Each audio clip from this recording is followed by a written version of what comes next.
रहीम। Dear students, आज class 10 से हमारे पास जो चैप्टर है, पहला चैप्टर जिसका नाम है केपीके बोर्ड में simple harmonic motion and wave. अगर हम इस चैप्टर को देखें तो इस चैप्टर का एक हिस्सा एसएचएम पर मुश्तमिल है और एक हिस्सा वेव पर मुश्तमिल है। तो सबसे पहले डियर स्टूडेंट्स हम एसएचएम के बारे में डिस्कस करेंगे, लेकिन एसएचएम को समझने से पहले चंद चीज़ें और एक दो तीन चीज़ें समझना इंतहाई ज़रूरी है। वो क्या है? नंबर 1, आपके पास ऑसिलेटरी मोशन का आइडिया होना लाजमी है। What is oscillatory motion? ये ऑसिलेटरी मोशन क्या है? तो याद रखिएगा, अगर मैं इसको डिफाइन करूं तो कहेंगे हम to and fro motion of a body, to and fro motion of a body about its mean position. ये डिफिनीशन है। देखिए, टू एंड फ्रो का मतलब होता है या तो बॉडी अप डाउन करे या फॉरवर्ड बैकवर्ड जाए, लेकिन अपनी मेन पोजीशन के इर्द गिर्द। अब देखिए मेन पोजीशन क्या है। मान लो कि आपने इस स्प्रिंग के साथ कोई मास अटैच किया है यहाँ पे। इस वक्त ये मास अपनी इस हालत में है कि इसके ऊपर लगने वाली फोर्स क्या है? 0 है। तो अगर फोर्स 0 है तो इसका मतलब यहाँ पे एक्सेलरेशन भी क्या है? 0 है। इसका मतलब ये है कि जब बॉडी का एक्सेलरेशन 0 होता है तो इसका मतलब ये बॉडी किस में है? इक्विलिब्रियम पोजीशन में है। तो इस वो पॉइंट जहाँ पे बॉडी का एक्सेलरेशन 0 हो, इसको कहते हैं मीन पोजीशन। क्या कहते हैं? Mean position. तो मीन पोजीशन बॉडी की, या इसको दूसरा नाम दिया जाता है इक्विलिब्रियम पोजीशन। इक्विलिब्रियम पोजीशन वो पोजीशन जहाँ पे बॉडी की एक्सेलरेशन 0 होती है। अब अगर ये बॉडी आगे मोशन शुरू करे, आगे कोई बॉडी इसको डिस्प्लेस किया यहाँ पे, तो अगर आप ज़रा गौर करें तो ये बॉडी यहाँ पे जाकर वापस दोबारा यहाँ आएगी और फिर यहाँ पे आए, फिर यहाँ आए। अब सवाल पैदा होता है कि ये बॉडी जब यहाँ से इस मीन पोजीशन पे तवज्जो करे थोड़ा सा, अगर ये बॉडी इस मीन पोजीशन से यहाँ पे गई, इसको कहते हैं एक्सट्रीम पोजीशन। क्या कहते हैं? Extreme position. और एक्सट्रीम पोजीशन का दूसरा नाम क्या है? Resting position. क्या नाम है? Resting position. रेस्टिंग पोजीशन क्यों कहते हैं? कि यहाँ पे बॉडी की वेलोसिटी क्या होती है? 0 हो जाती है।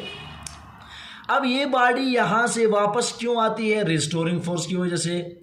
वापस आकर यहाँ पे मीन पोजीशन पर रुकने की बजाय ये बॉडी आगे चले जाती है ड्यू टू इनर्शिया। क्यों?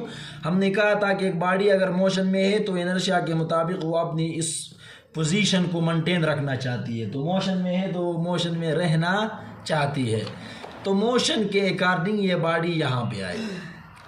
अब सवाल ये पैदा हुआ कि जब ये बॉडी यहाँ पे आई, इस पे लगने वाली जो रिस्टोरिंग फोर्स है वो यहाँ तक थी मीन पोजीशन पे, लेकिन बॉडी आगे क्यों गई? बॉडी आगे इसलिए गई इनर्शिया की वजह से। तो अब याद रखें, बॉडी को मोशन करने में एक्सेलरेशन का कोई किरदार नहीं होता। ये बात अपने पास याद रखें।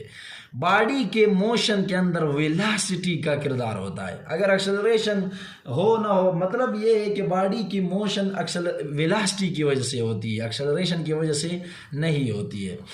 तो हम चूंकि ऑसिलेटरी मोशन समझ रहे थे, तो देखो ये एक फिक्स पॉइंट है जहाँ पे बॉडी आगे जा रही है, पीछे आ रही है, फिर आगे जा रही है, पीछे आ रही है।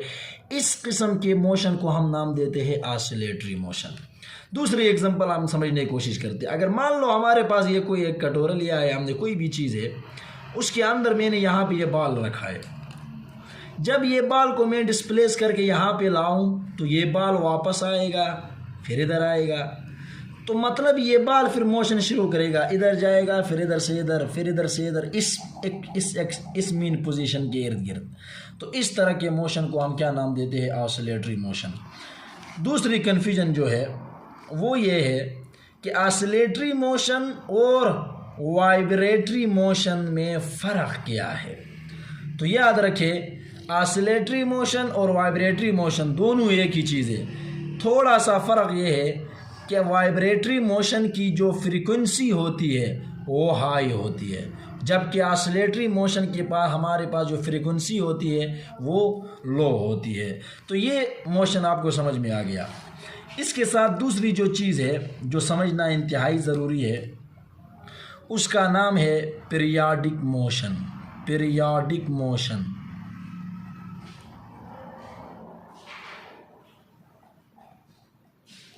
अब ये पीरियाडिक मोशन क्या है?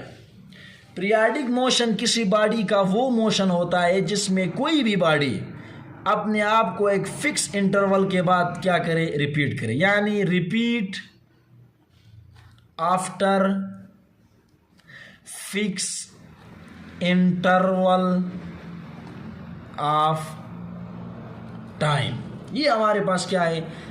पीरियाडिक मोशन है। मान लो आपके पास ये घड़ी है और घड़ी में यहाँ पे 12 बज, फिर 1 2 करते करते यहाँ पे 11। अब सवाल ये पैदा होता है कि ये 12 बज के बाद जब टाइम शुरू होगा तो 1 बज, फिर 2 बज, करते करते हर 11 घंटे के बाद दोबारा कौन आती है? 12। हर 11 घंटे के बाद 12 आती है। इसका मतलब ये 12 अपने आप को एक ख़ास टाइम के बाद क्या कर रहा है? रिपीट कर रहा है। एक ख़ास टाइम के बाद क्या कर रहा है? रिपीट कर रहा है। इसको इस